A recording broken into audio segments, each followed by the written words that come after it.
చిన్నగా నమస్తే. నమస్తే అండి. సార్ మీ నాలుక అన్నాను సార్, నల్లమచ్చని ఉందా?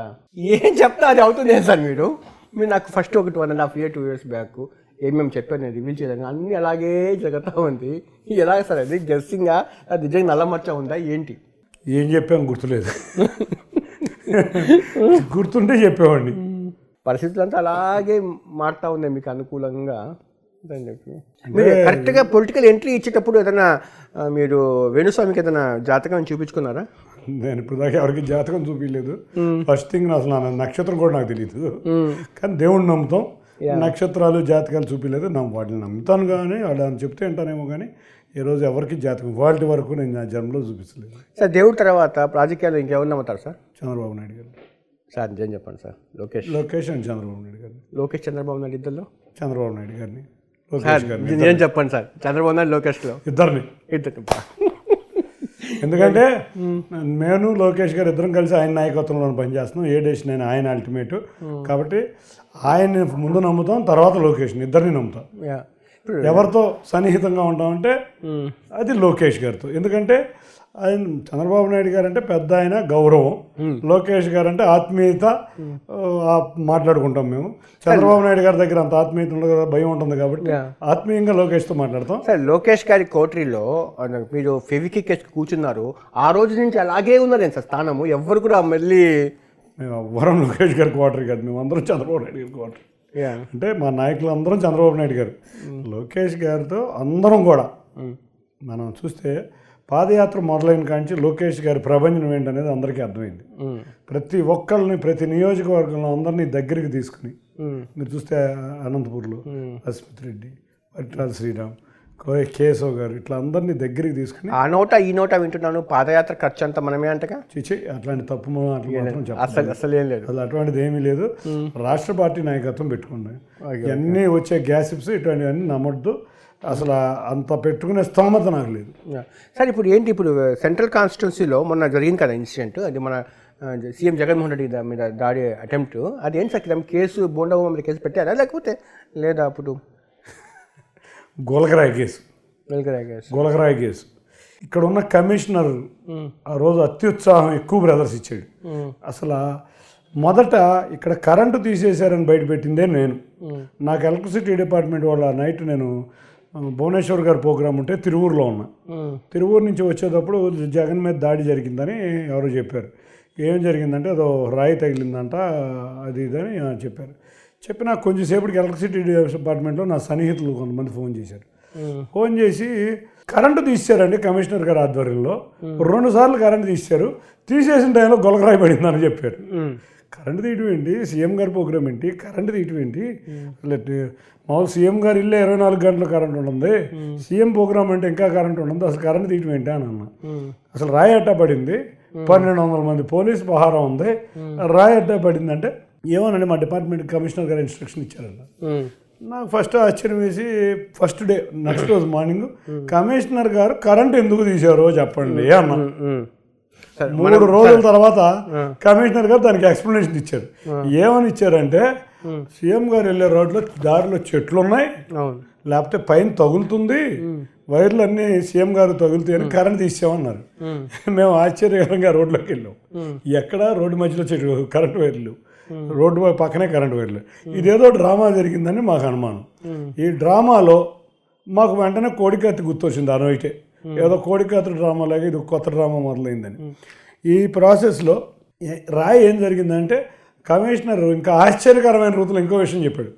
మోచే అంత రాయి అంట, రాయి చూపిస్తాడే, మోచేదే అంత రాయి జరిగితే ఈ చిన్న మార్క ఇక్కడ గీసుకున్నట్టు. అసలు మీరు చూస్తే ప్లాస్టర్ ఇక్కడ ప్లాస్టర్ వేసుకున్నట్టు ఉంటుంది. లోపల కట్ అయింది, రాయికి కట్ అవుద్దా? ఇది వాసిపోద్ది.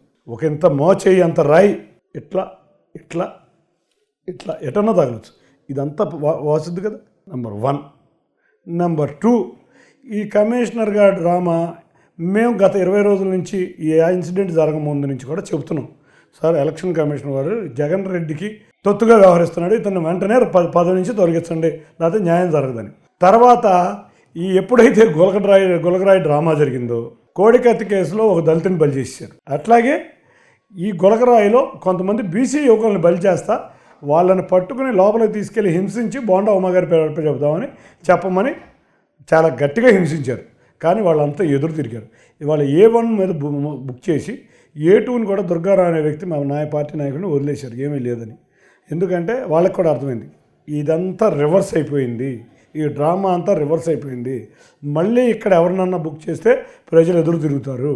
అంతేకాకుండా ఆ రోజు విజయవాడ యాత్రలో జగన్కి ప్రజలే లేరు, 500-600 మంది. దీన్ని డైవర్షన్ కూడా అవ్వాలి.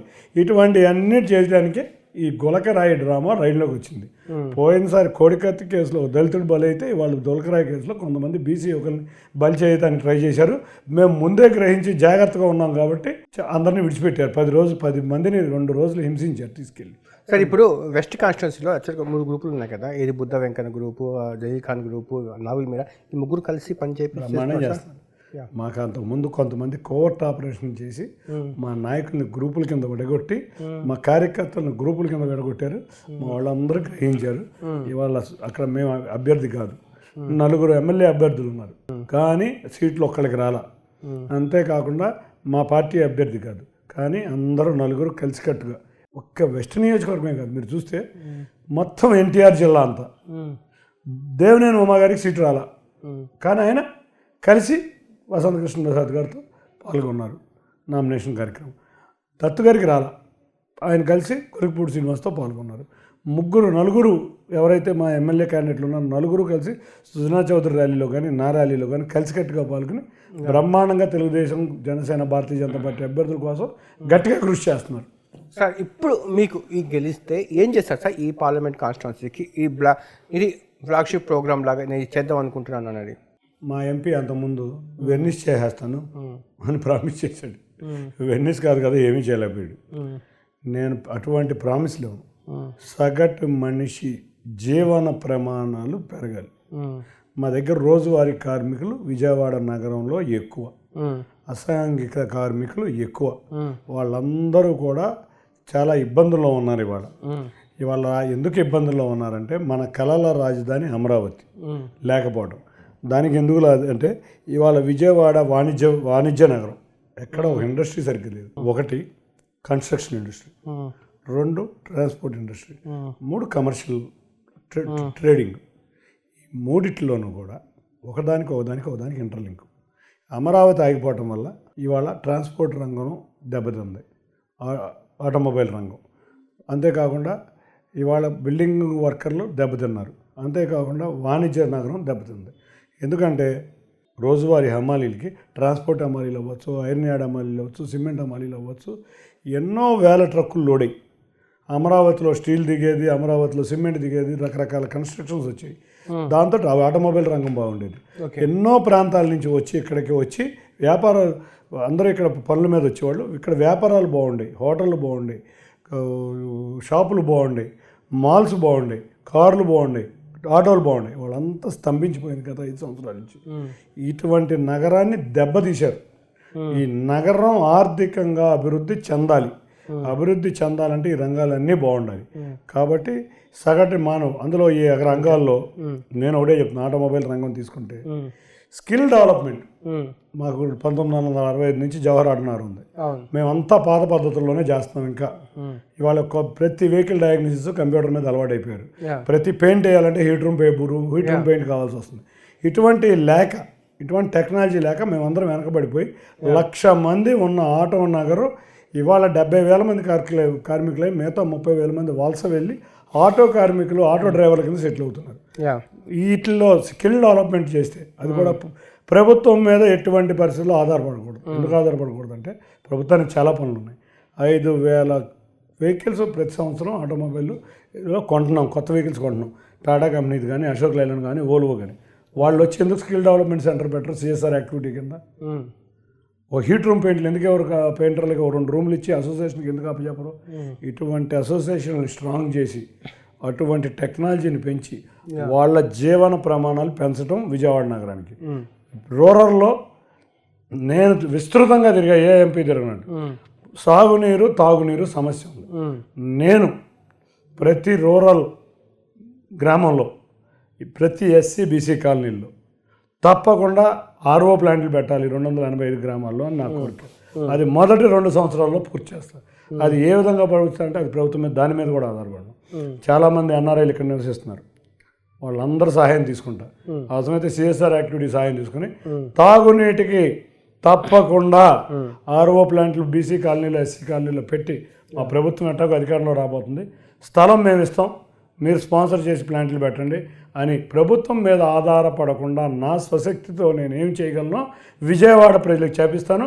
ఎట్లాగో చంద్రబాబు నాయుడు గారు వస్తున్నారు, విజయవాడ మేము 2014-19లో ఏ విధంగా అభివృద్ధి చేసామో అదే విధంగా మళ్ళీ అభివృద్ధి చెందుతుంది. సార్ ఇప్పుడు కింద లెవెల్లో జనసేన టీడీపీ కలిసి ఉంది బాగా, మా 7 నియోజకవర్గాల్లో బ్రహ్మాండంగా కలిసి ఉన్నాం. మీరు చూడండి, నా ర్యాలీ చిరంజీవి అభిమానులు, జనసేన జెండాలు, తెలుగుదేశం జెండాలు ఎన్ని ఉన్నాయో అన్నీ, అంతేకాకుండా ఎంఆర్పిఎస్ జెండాలు, అంతేకాకుండా ముస్లిం సోదరులు ఆత్మీయంగా ఒక స్పాట్కి వెళ్ళేపాటికి 1000 మంది ముస్లిం సోదరులు వచ్చి ఆశీర్వదించారు. ఇట్లా అన్ని వర్గాలు కలిసి పనిచేస్తాం. మీరు 3 పార్టీలే కాదు, ఎంఆర్పిఎస్ మాతో పనిచేస్తుంది, మైనార్టీ వర్గాలు పనిచేస్తున్నాయి, అంతేకాకుండా బీసీ వర్గాలు పనిచేస్తున్నాయి. అన్నిటికన్నా ముఖ్యంగా మా ట్రేడ్ యూనియన్ టీఎన్టీయూసీ, టీఎన్ఎస్ఎఫ్, మా అనుబంధ సంఘాలు ఇవాళ బ్రహ్మాండంగా విజయవాడ పార్లమెంట్లో పనిచేస్తున్నాయి. వాళ్ళందరినీ నా గెలుపులో, నా విజయంలో వాళ్ళందరి పాత్ర ఎంతో ఉంది అందరికీ. అందుకే నేను చెప్తున్నా, విజయవాడ పార్లమెంటు నియోజకవర్గం మొత్తం ప్రజలతో సహా ఏకమై పనిచేస్తున్నాం అంతా 100%. ఇంచుమించు మీరు చెప్పిన క్యాండిడేట్లకే బీఫామ్స్ ఇచ్చినట్టున్నారు. ఇప్పుడు చాలా వరకు తిరువూరు కానీ, నందిగాం కానీ, ఇంకా చాలా కాన్స్టిట్యూన్సీస్ అంతా ఎంత మెజారిటీ ఎక్స్పెక్ట్ చేస్తున్నారు? అంటే నేను చెప్పిన క్యాండిడేట్లకి ఈరోజు ఎవరు, చంద్రబాబు నాయుడు గారు 1,10,00,000 సర్వే శాంపిల్ చేశారు మొత్తం రాష్ట్రం మొత్తం. చేసినాక బెస్ట్ క్యాండిడేట్లను సెలెక్ట్ చేశారు. ఇంతవరకు ఎప్పుడూ జరగని రీతిలో సెలెక్ట్ చేసాం.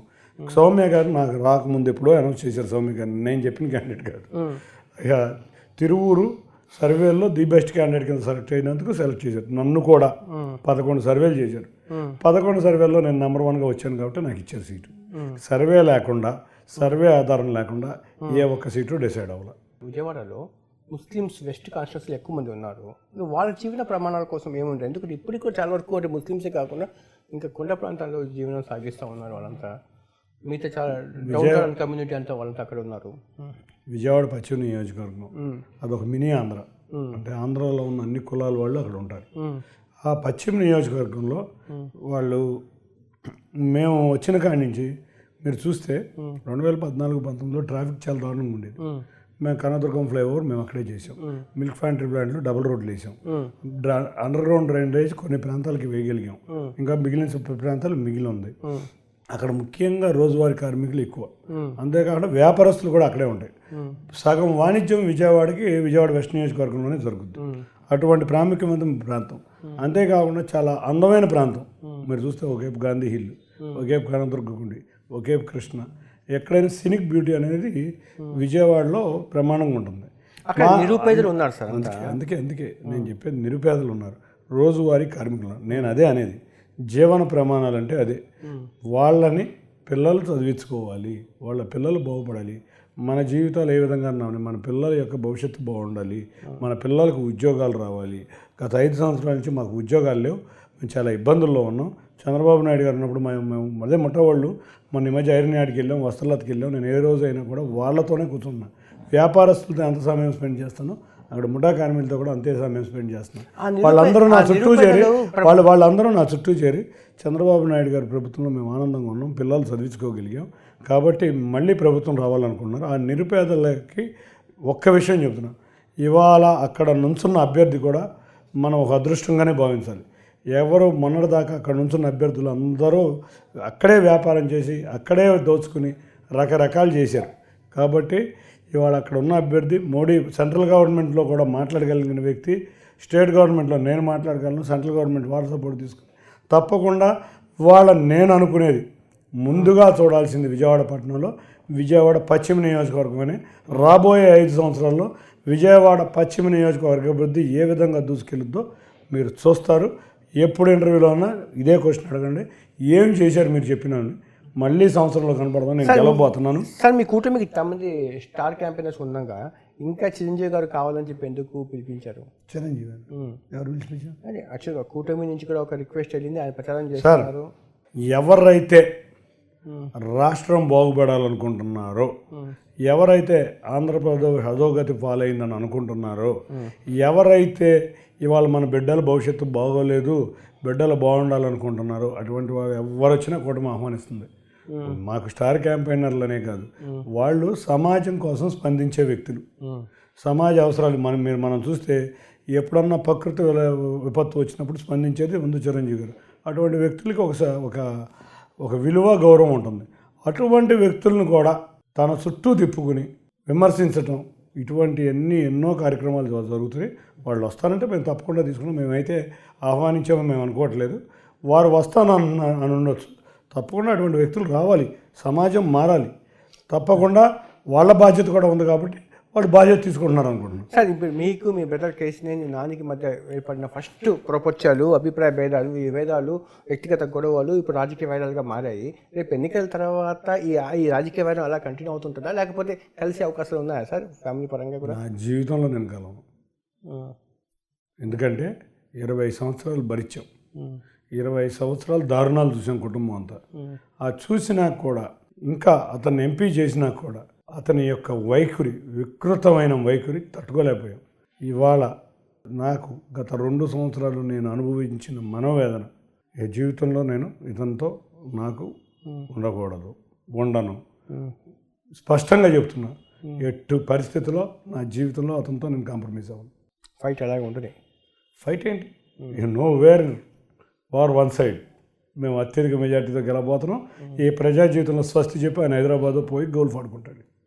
ఆయన చెప్పాడు కదా, చంద్రబాబు నాయుడు గారికే చెప్పాడు ఆ టైంలో, నాకు గోల్ఫ్ ఆడుకోవాలి, హైదరాబాద్ పోతాను, ఢిల్లీ పోతాను. ఇప్పుడు కూడా గత 10 సంవత్సరాల్లో ప్రతిసారి మా కార్యకర్తలకే కాదు, మీ అందరికి కూడా చెప్పాడు చాలాసార్లు, నాకేముందబ్బా గోల్ఫ్ ఆడుకుంటాను, నాకు ప్రజా జీవితం ఇంకెందుకు అని. ఎన్ని వేల మెజార్టీ ఎక్స్పెక్ట్ చేస్తున్నారండి? 7 నియోజకవర్గాల్లో తెలుగుదేశం, జనసేన, భారతీయ జనతా పార్టీలు అత్యధిక మెజార్టీతో గెలవబోతున్నారు. 7 నియోజకవర్గాలు గెలిపించడమే నా బాధ్యత. మెజార్టీ దాన్ని ఆలోచించి ఊహించలేని థింగ్గా వస్తుంది. ధన్యవాదాలు సార్. థ్యాంక్ యూ అండి. Thank you. నమస్తే, నేను మీ జాఫర్. మీకు నేను మా టీం చేసే వర్క్ నచ్చితే మీరు సబ్స్క్రైబ్ చేయడం మర్చిపోవద్దు. సబ్స్క్రైబ్ చేయడంతో పాటు పక్కన ఉండే బెల్ ఐకాన్ కూడా ప్రెస్ చేయండి.